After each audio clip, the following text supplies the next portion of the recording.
Welcome to the Content Amplified podcast, brought to you by Masset. Our goal is to help you get more from your marketing content. Each episode is a 10 to 15 minute interview with industry experts that share amazing insights to help you squeeze as much juice from your content as you possibly can. Here's today's interview. Welcome back to another episode of Content Amplified. Today I'm joined by Matt. Matt, welcome to the show. Thank you. Good to be here. I'm excited. This is going to be a good conversation. Matt, you have a really cool background that's super applicable to the conversation. Maybe just walk us through that for a minute or two. What's your background? What have you done in marketing? What do you love about marketing? And then we'll kind of dive into the subject. Totally. So I started in marketing just in school. I was in school for marketing and I got a couple internships. Did an internship for Real Salt Lake for a real estate firm based here in Utah where I'm at. And eventually made my way over to Cozy Earth, which is a luxury bedding company and loungewear company, and worked for them for about 4 years as a VP of marketing, managing all of their non-digital. So anything that wasn't like, Facebook or email and TV, billboards, direct mail, podcast, radio, sponsorships, celebrity endorsements, all that kind of fun stuff. And had a wonderful, wonderful time there. And then have recently moved over into tech to a company called Ship Insure as their head of marketing. And it's been great. I love it. So today's subject is something that I really care a lot about. And I think that we're kind of on the really the beginning of, a trend that I think we're starting to see. And that's really taking the same branding and just really connecting with the consumer like direct to consumer is, but taking that same objective and translating that over to B2B. And so that's kind of the area here. So you went from direct to consumer, luxury brand, you talked about using celebrities, things like that, and now you're in tech. How have you started to translate some of those lessons? Is it needed? Do you feel like tech is doing a good job of this? What are your thoughts on how we can do a better job with direct to consumer techniques? It's a really good question. And it's something that I'm actively, that's top of mind constantly right now, I think, especially, like you said, moving from a luxury D2C brand into a tech startup. I think tech has done, a fantastic job up to this point at really creating incredible products. And that was the point of tech for so long, was just to push us ahead in the way that businesses operate and just providing good products and new products and AI and all these, new innovations. Now that we have that a little bit more dialed, right? I think, and there's so many different tech offerings. What I've seen coming from a brand that was so focused on really, really good branding and really, really targeted, specific niche audience that we were going after. In tech, you kind of look around, coming from B2B, you look around and it's like you go to people's websites, no matter what kind of tech company it is. It could be like we do, order protection at Ship Insure, but it could be anything. And it's just, in my opinion, just outdated is probably how I would say it the nicest, where branding has become so much more important, not just in D2C, but it's also people, especially I think speaking as someone, I'm 26 years old. So, Gen Z and all my friends are Gen Z and we're all working in different areas. And I think as a consumer, even not even as a marketer, when I look at the tech industry, it doesn't resonate with the kind of consumer mindset that I think people have started to adopt. And I don't think that's just my generation. I think that's millennials as well. I think that's the younger generation is going to be even more that way. Where they want something dope and they want something killer and they want to use products that really represent something that they can resonate with, not emotionally more than just with its value props. I think you've got to have a killer product that obviously comes first, but people want to feel like they're a part of a community. And I think that's moving into tech where it's we really need to dial in who our audience is, what they want to hear, what our competitors are doing, what we can do differently, how we can upgrade our branding, and then obviously how to, translate that into all different mediums in marketing. I love it. Yeah, I think people, and correct me if I'm wrong, I think people want to work with businesses that stand for something, and it's not, I stand behind a product, but it's, hey, I have an opinion and we're trying to solve a problem and change the world and all that kind of stuff. I feel like that's a big part of the brand that most people don't get in tech. Is that kind of what you're also seeing?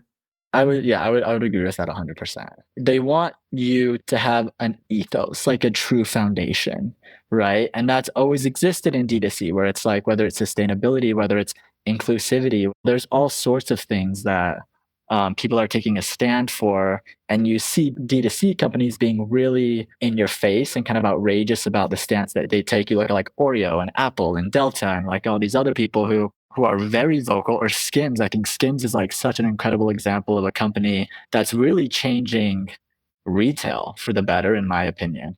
Not just because of their branding, but because when they launched and how they do things is so consistent. Whatever content they're creating, whatever mediums they're putting out content on, it's so consistent with the belief of their founding team and their C-suite and their employees. And that translates really well because it's the same kind of things that, we believe in from a political side, or from, whatever it is, not to get, political. But I think that's, Skims is an exceptional example of someone who's just killed it at staying true to a single ethos and creating $1 billion business in 4 years, a $4 billion business in 4 years.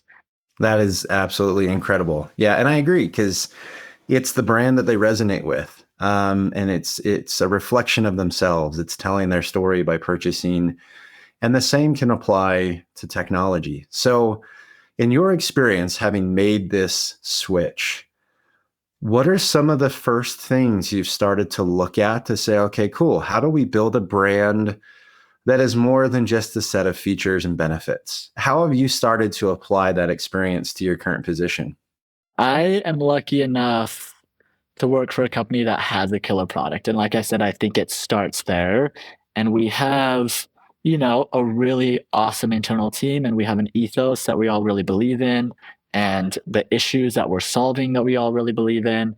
Where I've started, and I think which so far has been a little difficult. I wouldn't say difficult, but it takes a lot of persuasion for people who've worked in tech for so long to People like me, you can call me out. That's fine. yeah, I don't know, Ben, come on. But no, I think it's like a common mindset, right? Where it's like, it's figuring out, okay, how do I want to create this branding and this ethos and this foundation, and I want to create sticky, beautiful, outstanding imagery, and I want to sell shipping insurance, right? So it's like, it's different than selling Oprah's favorite sheets, because it's a little bit less glamorous of a product. But I think figuring out kind of the balance of first off pitching it and getting people to be like, all right, Matt, we trust you, like go for it, and there's going to be trial and error, and there has already been. Yeah, does that answer the question? No, I think that's great.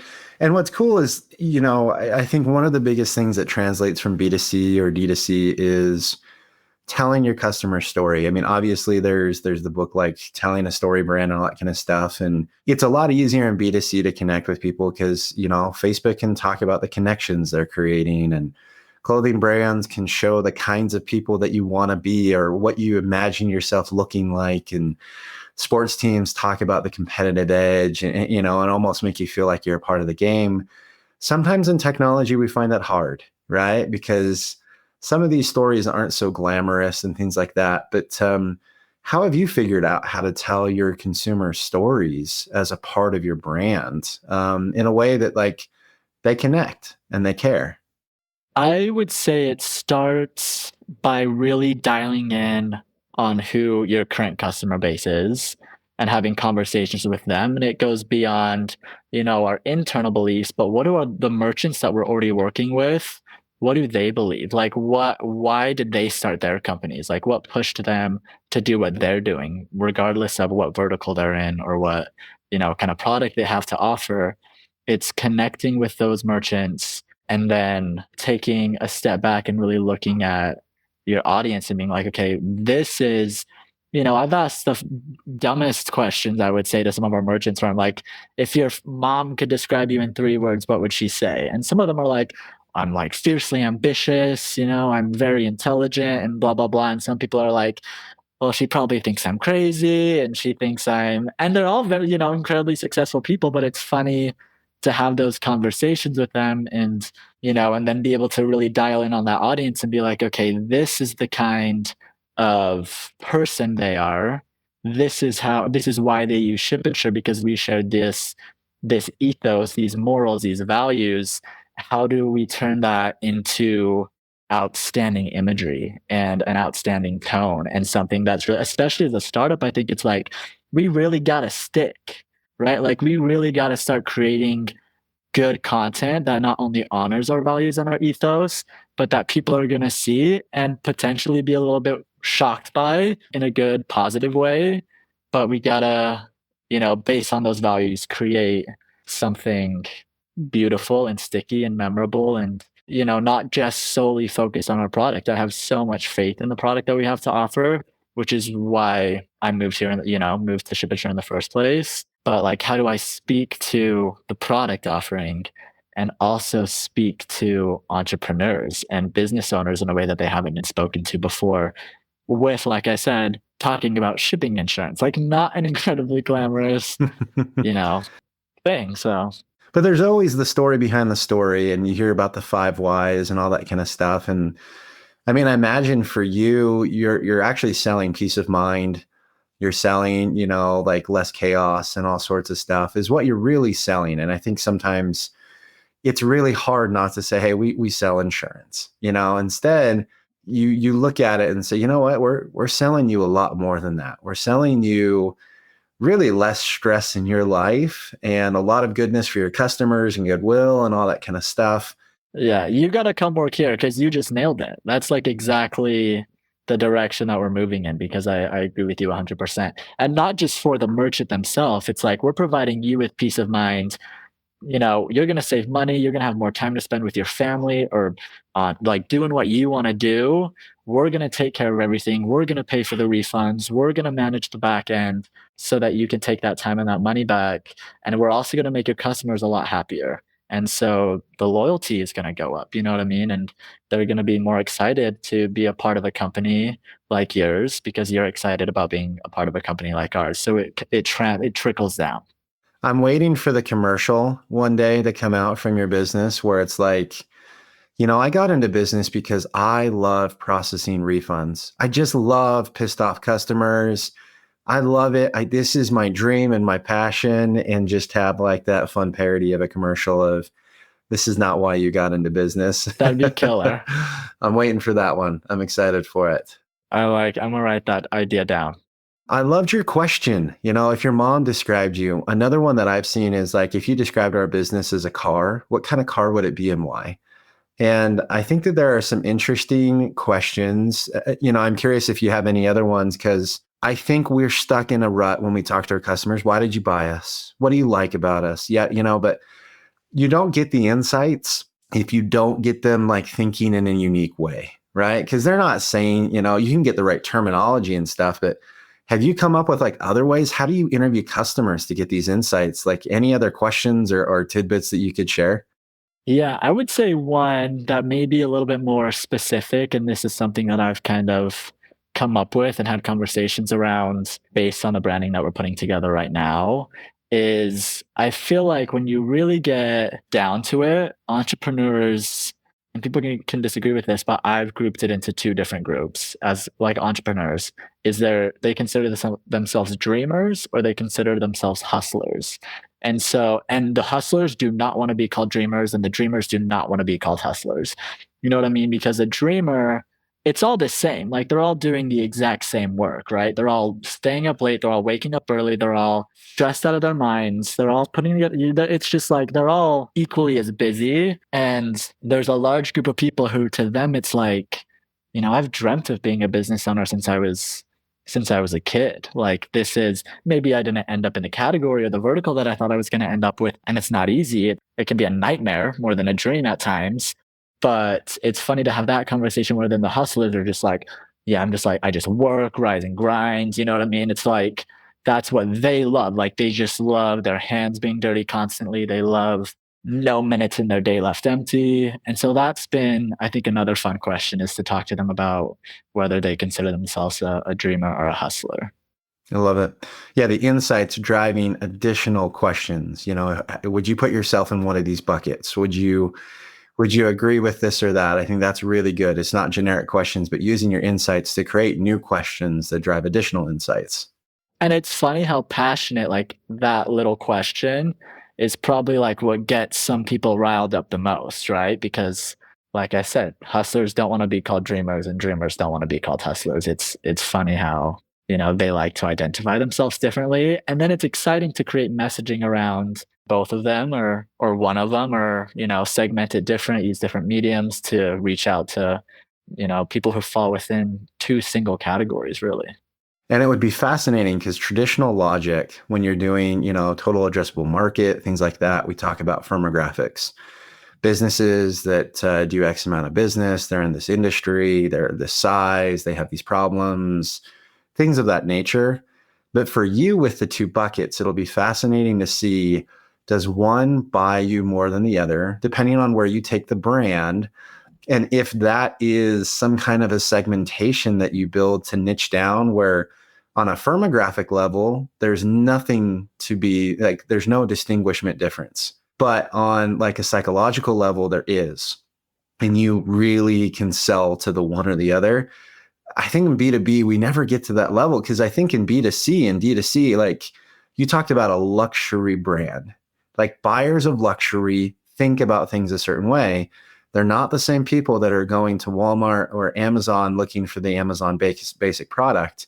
They're looking for the experience. And again, they're still shoppers with the same income levels and all that kind of stuff, but you hit on the psychological side. It's interesting that you've already gotten there on the B2B and tech side. So I'm curious to see that where that takes you. Yeah, I am too. I'm excited to see where it takes us as well.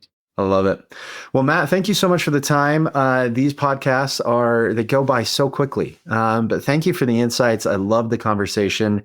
If anyone wants to continue the conversation online, how do they reach out and how do they connect with you? Reach out on LinkedIn. Matthias Carnahan is my name, Ship and Sure. However, shoot me an email, Matt@ShipandSure. I'm always happy to have these conversations. I love hearing people's insight. And I do just want to say, Ben, I think you're doing an incredible job too. Masset is really, really awesome. I think it's incredibly innovative. I think it's gonna really kill it. So thank you for having me. Well, thank you. Appreciate that. Have a good day, and we'll have to have you on again because there's some follow-up. I want to hear about how this goes. Yes, totally. Thank you for listening to the Content Amplified podcast. Please subscribe and leave us a review. And for additional ways to get more out of your content, visit our website at getmasset.com. That's getmasset.com.